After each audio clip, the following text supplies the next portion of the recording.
سلام تعني هبلي زي خبركم من فتوات تخططت مدب سابوين تاي مسلمون كم تلمده نزع على الزحرنا يوم حد صرتن اوانون زبلنا بزينات تعزنا لكم مسينا الله نسنا مكتالكم نعدم فلما قند نتطمنا بكم ممكن ጉጅለ ፋኖ መስተንክራው ስርሒት በመስራሕ ኣብ ልዕሊ ሓይልታት ብልጽግና ከቢድ ኪሳራ የስዕብ ከም ዘሎ ተሰምዒሎም እዚ ጉዳይ ተታሒዙ ካብ ደው ጎንደር ዝበጽሕና ሓድሽ ሓበሬታ ክነካፍለኩም ኢና ኣብ ትግራይ ከቢድ ዝተባሃለ ማዕበላዊ ሰላማዊ ሰልፊ ክካየድ ምዃኑ ተገሊጹሉ ኣብዚ ሰላማዊ ሰልፊ ክወፁ ዝኽእሉ ጭርሖታት ዝምልከት ሓበሬታ እውን ከነስምዐኩም ኢና ብኻሊእ ወገን ማእኸላይ ምብራቕ ኣዝዩ ብዝኸፈ ቅልውላው ቀፂሉ ይርከብ بتمساسالون بيزنس زدهبو زرزرات زينا أب مدلونا كترخ بهم لايك كومنت شير سبسكرايب مقبرة زنكم ببزلهم سرنا يصانيحتم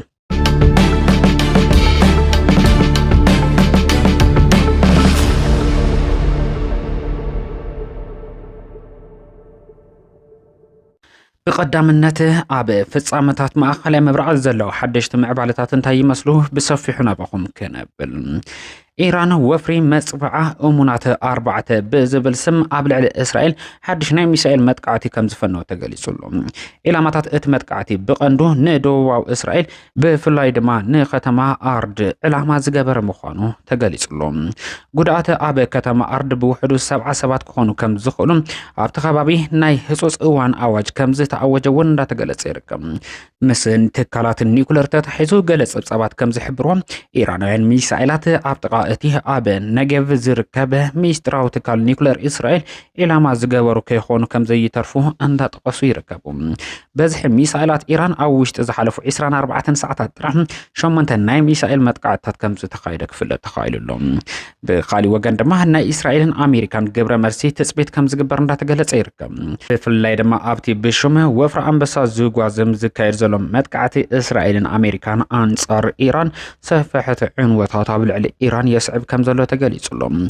قرماي منستر بنجامين نيتانياهو أب زهابو اواناو مجلسين إسرائيل أبزي 10 معلتات زقطر كوينات عابي عوتات تمزقب كم زلا ناي مدري متقعتات ويخ جراوند اوبريشن كهلو كم زخل دما آمنتيلهم ناي دونالد ترامب متنقاتا دما قلب سحبو خوينلهم بريزيدنت دونالد ترامب إيران نمصابو هرمز أوشت 48 ساعات كتكفتن تزي خوين دما كبيد عنوت كسعب زخل متقعت كسعبا كم زخل كتنقع ترأيلهم كبيد كتباو قلولاوز انقدا زلوها حقرات عالمنا ازو خوينات بزاتك فتح تثبيت ولاقوا انت قبر مالكو عند غيره ابي راوعي سمونو ندا غدد يقصل كم زلو تغليصلهم بفلاي اتقچت زغدد زلو دما دحرتي ابل على تكال نيكولر ناتا زتفصم متقعتي ايران مخانو ندا تحبر يركم باز ملكعت خوينات تقصلو نعلم بكبيد حسات تثبيت كم زغبر اندا تتقصي يركم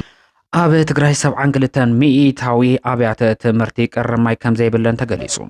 حلفي بيرو تمرت تجري دكتور كيروس قعش بمكنات علم لخم معلتمين ببيرو ماين إنرجن تجرين كالوت مدارك تأكلات أب كتما بقلم أب زي تخايد مدرستها أب تجري كابزر كاب أبيات تمرتي أتن 20 مئتاو طرحيا كرماي كم زلون زي تقلص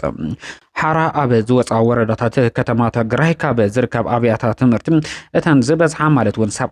مئتاو أبيات تمرتي كرب ماي كم زي بلن هنصيرلهم شوفان تبصحنتن ماي مرغغاص دق انستيو محبرسب كم وانت مخارو ابيات تمرتي مزلو منقسقاسات طبق متسرالو كبل يحبر سلازي ربحاتات ماي مسول كن كباباوي محلاو كالوت ربحاتات نمعباي زلو وغدا اب قمت وشتي بمئتاو قرب ماي كاب معباي بتوسخي ماين مست ماي زتتحازو زعباتات اخول جنزاب مفطر اطقاقما ماي معباي كم زدلي تحبيرو يوم عبت مدرخ ذاته مبقاس ممايات صحف زغربو دكتور جبر الرفاعل هايلو بوغنم عبا طقاقما ماي زلو سفيح كفتة نمعلاي كاب هصاون تجمير كام مسرحن جنزاب مفتار كم زدل تقيسم اللهم عب تبصحنت ماي زلو صقمات نمفتح دك انستيو ماخل غيرنا مسرح يدلك بلون وسيهم يحبرو أبز حزوان شفان ماي كل التجري 400 كم زبصحم أبت مدرك كم زي تقلصك في التخيل لهم أبت مدرك كابه منقستوان زي منقستوان تكالات زي توصعصو أكالات زي تساتفو انتخونو قرب ما استماي نمع باهي قدمت انت توكينات تجري زنبرو شفان 57 مئتاوي لعلي نمبصح بزتودبن زي تواددن عقباب كسرح كم زقبا كم استحبرك في التخيل لهم صباح علت 15 مጋቢት 2018 ዓመተ ምህረት በአቆጻጽራ ግዕዝ ብምክንያት ክልከላ ማሕያ ኣብ ልዕሊ መምህራን ዝፈጥሮ ዘሎ ማሕበረ ኢኮኖሚያዊ ጸገማትን ነዚ ስዒባውን ጽላሊ ዘሎ ሓደጋ ምዕጻው ትምህርቲ ትግራይ ማእከል ዝገበረ ብደረጃ ክልል ክካየድ መደብ ዝተተሓዘሉ ሰላማዊ ሰልፊ ከም ዘሎ ዝፍለጥ ኮይኑ ኣብ ከተማ ሽረ እንዳስላሴ ንግሆ ካብ ሰዓት 2 ጀሚሩ ማሕበረሰብ ትምህርቲ ማለት እውን መምህራን ተምሃሮ ድጋፍ ወሃብቲ ሰራሕተኛታት ሰላማዊ ሰልፊ ከም ዘካይዱ ኣመራርሓ ኣባል ቤት ጽሕፈት ትምህርቲ ማሕበር መምህራንን ተወከልቲ ተምሃሮን ከምኡውን ተወከልቲ ወለድ ተምሃሮ ገሊጾም ኣለዉ ብመሰረት ጽባሕ ክካየድ መደብ ተታሒዙሉ ኣብ ዘሎ ሰላማዊ ሰልፊ መንግስቲ ኢትዮጵያ ንዝወሰደ ስጉምቲ ክልከላ ማሕያ መሰረት ብምግባር ዩኒቨርሳል ዲክላሬሽን ኦፍ ሁማን ራይት አንቀጽ 23 ኩሉ ሰብ ማዕረ ክፍሊትና ሓደ ዓይነት ስራሕ ኣለዎ ንዝብል ዝጻብቕ ምዃኑ ክነቅፍ ትጽቢት ይግበረሉ አንቀጽ 26 ናይ ህፃናት ናይ ምምሃር መሰል እውን ዝግህስ እንትኸውን ብሰላም ናይ ምንባር መሰላት ዝጻብቕ አንጻር ኩሎም ዓለም ለኸ ድንጋጌታት ሰብኣዊ መሰል እውን ዝቃረን ከም ዝኾነ ክነቅፉ ትጽቢት ይግበር ሕገ መንግስታውን ሕጋውን ኣሰራርሓ ዝጥሕስ ምዃኑ ኢኮኖሚያዊ ጽልዋ ብምፍጣር ብህይወት ናይ ምንባር መሰል ዝጻብቕ ከም ዝኾነ እውን ብትሪ ክነቅፉ ትጽቢት ይግበር ሞራላውን ማሕበራውን ሓላፍነት ዝጎደሎ ተግባር ብምዃኑ ዓለም ለኸ ማሕበረሰብ ድምጽና ሰሚዑ ጽዕንቶ ክዕርፍ ይግባእ ዝብል መልእኽቲ ዝሕልፈሉ ሰላማዊ ሰልፊ ክኸውን ትጽቢት ከም ዝግበር ተገሊጹሉ መሪ ሓሳብ እቲ ሰላማዊ ሰልፊ ድማ መሰል ህፃናትን መምህራንን ይከበር መልእኽቲ እቲ ሰላማዊ ሰልፊ ድማ መሰል መምህራን ይከበር መምህራን እናጠመዩ ከምህሩ ኣይግባን ትምህርቲ ንሰላም ትምህርቲ ንሰላም ሰላም ድማ በተመሳሳሊ ንትምህርቲ ናይ ምምሃር መሰል ምክልካል ጆኖሳይድ መፈጻሚ ዝብሉ ስፍሕ ዝበሉ ትሕዝቶታት ዘልዕሉ ነጥብታት ክኾን ትጽቢት ይግበር ተመዛበልቲ ይመለሱ ኣብ ክፍልና ክንመሃር ዝብሉ ካልኦት ተወሰኽቲ ጭርሖታት እውን ጽባሕ ኣብ ከተማ ሽረ እንዳስላሴ ኣብ ዝካየድ ሰላማዊ ሰልፊ ትጽቢት ዝግበሩ ጭርሖታት ምዃኖም ተጠቂሱሎም ኣብ ክልል ኣምሓራ ዕጡቃት ፋኖ ብዝፈጸመው መጥቃዕቲ ሰበስልጣናት መንግስቲ ከም ዝተቀተሉ ተገሊጹ ኣብ ክልል ኣምሓራ ዞባ ደቡብ ጎንደር ሓይልታት ፋኖ ኣብ ልዕሊ መኮንናትን ማሕወር ጸጥታ ብዝፈጸመው መጥቃዕቲ ቁጽሮም ብግልጽ ዘይተነጸሩ ሰበስልጣን መንግስቲ ከም ዝተቀተሉ ሰመዘእት ከባቢ ይሕብሩ ብሮብ 18 መጋቢት 2026 በአቆጻጽራ ምዕራባውያን ኣብ ወረዳታት ላዕላይ ጋይንት ወገዳን ዳራን ሓዊሱ ኣብ ሓያሎ ከባቢታት ብዝተፈጸመ ዝተወደደ መጥቃዕቲ مرحت وردات حلفتن ጸጥታን ዝርከቦም ብውሕዱ 5 ሰበስልጣናት ከም ዝተቀተሉ ምንጭታት ቢቢሲ ከም ዝሓብር የመላኽት ምምሕዳር እቲ ዞባ ብወገኑ እቶም ዕጡቃትን ሰበስልጣናት መንግስትን ማሕወር ጸጥታን ኢላማ ድሕር ምግባሮም ካብቲ ከባቢ ወጽም ናብ ከም በዓል ንፋስ መውጫ ሐሙሲትን ዝመኣመሰሉ ከተማታት ከም ዝተንቀሳቀሱ ይሕብሩ ነዚ ስዒቡ ሓይልታት ምክልኻል ሓይሊ ናብ ከባቢታት ወረዳት ሓታይ ጋይንት ከም ዝተዋፈሩን ክፍል ተኻኢሉሎም እቲ ዝተገለጸ ቅትለት ብነጻ ኣካላት እስካዕ ሕዚ ከም ዘይተረጋገጸ ድማ ቢቢሲ ኣብ ጸብጻብ ወሲኹ ይሕብር ቅድሚ ወርሒ እውን ብተመሳሳሊ ኣብ ርእሰ ከተማ እቲ ዞባ ዝኾነት ደብረ ታቦር ትካላት መንግስቲ ዘዕነወ መጥቃዕቲ ጉጅለ ፋኖ ከም ዝተፈጸመ ክግለጽ ጸኒሑ እዩ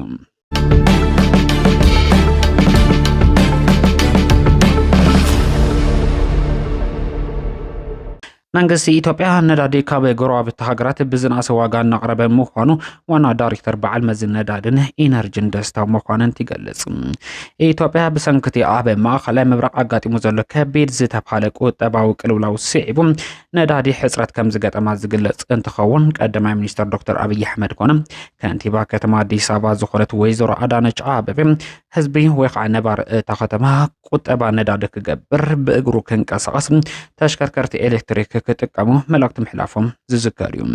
ሕዚ ድማ መንግስቲ ኢትዮጵያ ካብ ጎረቤት ሃገራት ቀረብ ነዳዲ ንምቅራፍ ብምሕሳብ ብሕሳር ዋጋ ነዳዲ እቱ ከም ዘሎ ክጠቅስ ተራእዩሎም بخالي زينا بهراو بانك إثيوبيا سرعة شرفي نممحياش حدش ممرح كم زوجة تقليصلهم ازي حدش آقلقلوت مالتو ونه نايلا اقتي آقلقلوت سيرفيس اكسبورتر 100 كابت زرخبو الدولار نزي توسنا قزه عب بانك كحز وزفكرن نتمرتو خونه نحكمنا ناب وصا حاقرات اسكا 10 دولار نخسدد زخل مخوانك في اللي تخايلو لهم ኣብ ማእኸላይ ምብራቕ ብዝቕጽል ዘሎ ከቢድ ኩነታት ናይ ወርቂ ዋጋ ኣዝዩ ብዝኸፈ ኩነታት ይቕንስ ከም ዘሎ ተገሊጹሎም ዋጋ ወርቂ ሎሚ ብዓቢዩ 8.6 ሚእታዊ ከም ዝቐነሰ ክፍለጥ ተኻኢሉሎ ማለት እውን ብሓደ ኦውንስ $4108 ንኽሽየጥ ከም ዝተገደደ ክፍለጥ ተኻኢሉሎ እዚ ድማ ኣብ ዝሓለፉ 40 ዓመታት ኣብ ታሪክ ንግዲ ወርቂ ተራእዩ ዘይፈልጥ ምሽቁልቋል ምዃኑ እንዳተገለጸ ይርከብ ዋጋ ነዳዲ ኣብ ዓለም ለኸ ዕዳጋ ብሕዚ እውን ወሰኽ ዘርኤ እንትኸውን ትማሊ ካብ ዝነበሮ $112 ናብ $113.46 ብበርሚል ድፍድፍ ይሽየጥ ከም ዘሎ ክፍለጥ ተኻኢሉሎ ብሰንኪ ኣብቲ ኣብ መንጎ ኢራንን ኣሜሪካን ዘሎ ወጥሪ ዋጋ ነዳዲ ገና ክውስኽ ተፅቢት ከም ዝግበር ክፍለጥ ተኻኢሉሎ ብተቃራኒኡ ድማ ዶላር ኣብ ዕዳጋ ዓለምና ክባር ኮይኑ ቀፂሉ ይርከብ እዚ ተፈላለዩ ሃገራት ከረንሲ ምስ ወርቂ እውን እንትነጻጸር ካብ ግዜ ናብ ግዜ ዋጋኡ ይውስኽ ከም ዘሎ ክፍለጥ ተኻኢሉሎ እዚ ከምዚ ኢሉ እንዳሃሎ ኣብ መወዳእታ ናብ ተመን ሸርፍ ወፃኢ ኢትዮጵያ ክንመልሰኩም ናይ ኣሜሪካ ዶላር ብ153.13 ብር ተዓዲጉ ብ156.19 ብር ይሽየጥ ከም ዘሎ ክፍለጥ ተኻኢሉሎ ፓውንድ በጊዱ ብ207.10 ተገዚኡ ብ211.24 ይሽየጥ ከም ዘሎ ዝተገለጸ እንትኸውን ዩሮ ብ182.38 ብር ተዓዲጉ ብ186.03 ብር ይሽየጥ ከም ዘሎ ክፍለጥ ተኻኢሉሎ ድርሃም ብ44.62 ብር ተዓዲጉ ብ48.51 ብር ይሽየጥ ከም ዘሎ ዝተገለጸ እንትኸውን ሪያል ድማ ብ43.81 ተዓዲጉ ብ44.68 ናብ ዕዳጋ ይቐርብ ከም ዘሎ ክፍለጥ ተኻኢሉሎ